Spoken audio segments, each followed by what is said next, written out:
आजकल बहुत से रिटेल ट्रेडर या फिर ऑप्शन बायर्स कैंडलस्टिक चार्ट को किस तरह से पढ़ना है ये तो जानते हैं, मगर फिर भी लाइव मार्केट में प्रेशर के कारण चार्ट को समझने में गलतियां करके अपना नुकसान करवा लेते हैं। आपसे भी यह गलतियां न हो, इसलिए आज के वीडियो में हम चार्ट रीडिंग की कुछ इंपॉर्टेंट प्रो टिप्स को जानने वाले हैं, जिसमें सबसे पहले बेसिक प्राइस एक्शन और बाद में स्मार्ट मनी पर आधारित सबसे महत्वपूर्ण कॉन्सेप्ट को किस तरह से इस्तेमाल करना है इसे सीखेंगे, जिन्हें सीखकर किसी चार्ट को पढ़ने का आपका नजरिया ही बदल जाएगा। तो चलिए शुरू करते हैं। Pro tip number 1, price action candle formation. इस टॉपिक को और अच्छे से समझने के लिए हम इसे 4 भागों में डिवाइड करेंगे। सबसे पहले कैंडल साइज और लोकेशन को समझते हैं।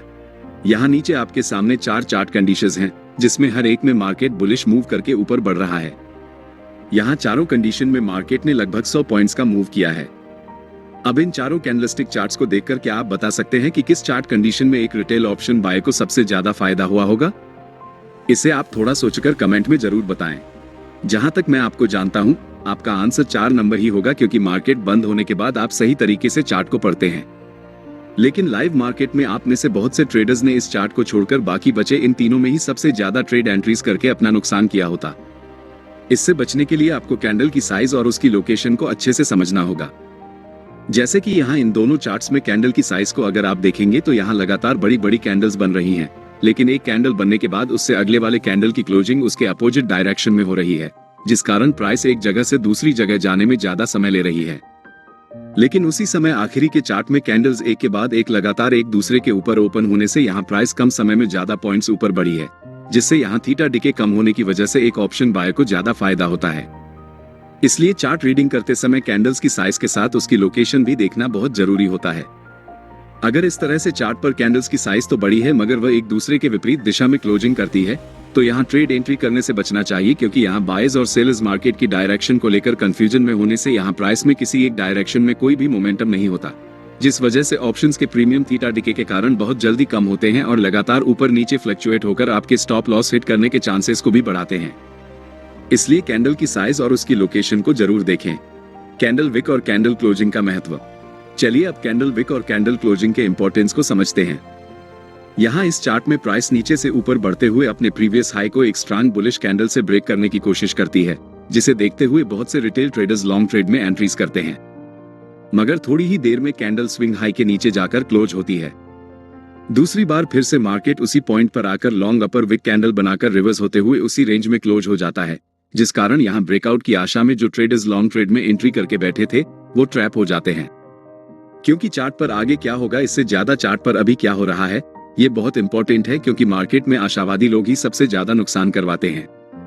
आपको क्या लगता है? इससे मार्केट को कोई फर्क नहीं पड़ता, इसीलिए आपको चार्ट पर क्या दिखता है इस पर आपको फोकस करना होगा। जब भी प्राइस एक पॉइंट से लगातार ऊपर बढ़ते हुए बिना रुके किसी इंपॉर्टेंट स्विंग को ब्रेक करती है, तो यहाँ नीचे जो बायर्स बाइंग करके बैठे हैं उनके द्वारा इस रिसेंट स्विंग हाई के पास प्रॉफिट बुकिंग के कारण प्राइस के नीचे आने की संभावना ज्यादा होती है। अब जब तक न्यू बायर्स यहाँ फ्रेश पोजीशंस नहीं बनाते तब तक ये ब्रेकआउट सस्टेन होने की संभावना कम ही होती है। साथ ही यहाँ कैंडल विक की लंबाई देखकर आप इस पॉइंट पर मार्केट में सेलर्स की मौजूदगी का भी अंदाजा लगा सकते हैं, क्योंकि जैसे ही मार्केट इस पॉइंट पर आता है तो प्राइस तुरंत रिवर्स हो जाती है। इसका मतलब यहाँ सेलर्स पहले से मौजूद हैं जो मार्केट को यहाँ से ऊपर जाने नहीं देना चाहते। किसी भी कैंडल की विक जितनी ज्यादा लंबी होगी उस साइड में उतना ही रिजेक्शन स्ट्रांग होता है। इसलिए अगर चार्ट पर एक ही दिशा में बार बार रिजेक्शन कैंडल्स बनती हैं तो जब तक प्राइस उस विक हाई को ब्रेक करके उसके बाहर क्लोज नहीं होती तब तक आपको ट्रेड एंट्री नहीं करनी चाहिए। लेकिन फिर भी बहुत से रिटेल ट्रेडर बिना कुछ सोचे समझे इस तरह के ब्रेकआउट्स पर बार बार ट्रेड एंट्रीज करते हैं और अपने कैपिटल का बड़ा हिस्सा ब्रोकरेज में गवा देते हैं। यहाँ इस चार्ट में प्राइस तेजी से नीचे आने के बाद बार बार एक ही लेवल के पास आकर सपोर्ट ले रही है, जिस कारण यहाँ चार्ट पर लगभग एक जैसे लोज बन रहे हैं। अब अगर चार्ट पर एक ही जगह प्राइस मल्टीपल टाइम रुकती है और उस लेवल को रिस्पेक्ट करती है तो वहाँ एरिया ऑफ इंटरेस्ट क्रिएट हो जाता है। इसका मतलब बहुत बड़ी संख्या में रिटेल ट्रेडर इस लेवल के पास ट्रेड एंट्रीज करने में उत्सुक हैं। अगर प्राइस इस सपोर्ट को ब्रेक करने की कोशिश करती है तो कुछ लोग यहाँ शॉर्ट ट्रेड में एंट्री करना पसंद करेंगे, तो वही अगर मार्केट इस ट्रेंड लाइन को ऊपर ब्रेक करता है तो कुछ ट्रेडर यहाँ लॉन्ग ट्रेड में एंट्री करने का सोचेंगे, जिस वजह से यहाँ पर बिग इंस्टीट्यूशनल ट्रेडर आपको फंसाने के लिए फेक ब्रेकआउट चार्ट पर बनाने की संभावना ज्यादा होती है। क्योंकि एक रिटेल ट्रेडर के लिए ये लेवल साइकोलॉजिकली बहुत महत्वपूर्ण होने के कारण वह यहाँ एक्टिवली ट्रेड करता है। इसीलिए जब कभी भी चार्ट पर equal highs and lows, support and resistance level या फिर सप्लाई एंड डिमांड जोन्स बनते हैं तो यहाँ आपको संभल कर ट्रेड करना है। जब तक किसी दिशा में स्ट्रांग ब्रेकआउट करके प्राइस उसके ऊपर सस्टेन नहीं करती तब तक आपको ट्रेड एंट्रीज नहीं करनी है। स्मार्ट मनी कॉन्सेप्ट, लिक्विडिटी और इंड्यूसमेंट। चलिए अब किसी चार्ट को पढ़ने के लिए स्मार्ट मनी कॉन्सेप्ट के लिक्विडिटी और इंड्यूसमेंट का क्या महत्व है, ये जानते हैं। इस चार्ट में प्राइस हाई लेवल से नीचे गिरने के बाद लोअर लेवल्स पर रुककर एक सपोर्ट क्रिएट करने की कोशिश करती है। अब क्योंकि प्राइस बार बार एक ही एरिया से सपोर्ट लेकर ऊपर जाने की कोशिश कर रही है, इसलिए यहाँ एरिया ऑफ इंटरेस्ट बन जाता है। इसीलिए यहाँ ऊपर और नीचे दोनों तरफ एक रेंज बनाकर रिटेल ट्रेडर इस रेंज का ब्रेकआउट होने का इंतजार करते हैं। थोड़ी ही देर में एक स्ट्रांग ग्रीन बुलिश कैंडल इस रेंज को ऊपर की साइड में ब्रेक कर देती है, जिसे देखकर बहुत से रिटेल ट्रेडर यहाँ लॉन्ग ट्रेड में एंट्री करते हैं। लेकिन कुछ ही देर में प्राइस नीचे गिरते हुए इनके स्टॉप लॉस खाकर सपोर्ट को ब्रेक करते हुए और नीचे चली जाती है, जिससे शॉर्ट और लॉन्ग दोनों साइड में ट्रेड एंट्री करने वाले रिटेल ट्रेडर का नुकसान हो जाता है। लेकिन वहीं अगर आप इस चार्ट को स्मार्ट मनी कॉन्सेप्ट के नजरिए से समझते तो आप इस ट्रैप में फंसने से बच सकते थे। सबसे पहले जब प्राइस नीचे आकर एक जगह थोड़ा रुककर फिर से अपनी बेरिश जर्नी को स्टार्ट करती है, तो यहाँ ऊपर जिन्हें शॉर्ट ट्रेड में एंट्री करने का मौका नहीं मिला वो ट्रेडर्स यहाँ शॉर्ट पोजीशन बनाते हैं, जिससे इस लेवल के पास उनके स्टॉप लॉस के जरिए लिक्विडिटी एरिया क्रिएट होता है। साथ ही जब प्राइस नीचे एक लेवल पर बार बार रुकते हुए सपोर्ट लेती है, तो यहाँ रिटेल बायर्स इस सपोर्ट के नीचे स्टॉप लॉस लगाकर ब्रेकआउट का इंतजार करते हैं। अब यहाँ चार्ट पर ऊपर और नीचे दोनों तरफ रिटेल ट्रेडर्स की लिक्विडिटी मौजूद है, जो मार्केट में एक फ्यूल की तरह काम करती है। अब क्योंकि यहाँ प्राइस ने 2-3 बार सपोर्ट से ऊपर निकलने की कोशिश की है, इसलिए यहाँ बायर्स बड़ी संख्या में इस लेवल पर ऐड हुए हैं, जिस कारण यहाँ लिक्विडिटी बड़ी संख्या में मौजूद है।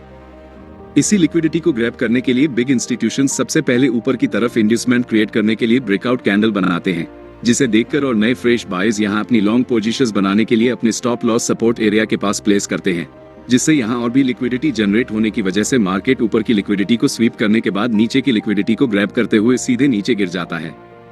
इसीलिए आपको लिक्विडिटी स्वीप और लिक्विडिटी रन को सीखना होगा, जिसके लिए आप हमारे इन डिटेल वीडियोस को देख सकते हैं।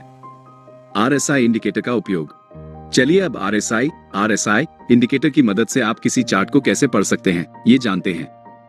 यह निफ्टी 50 का 18 फरवरी का 5 मिनट टाइम फ्रेम का चार्ट है, जहां मार्केट में प्राइस लोअर लोज बनाते हुए लगातार नीचे गिर रही है, लेकिन एक समय के बाद मार्केट रिवर्स होकर सीधे ऊपर निकल जाता है।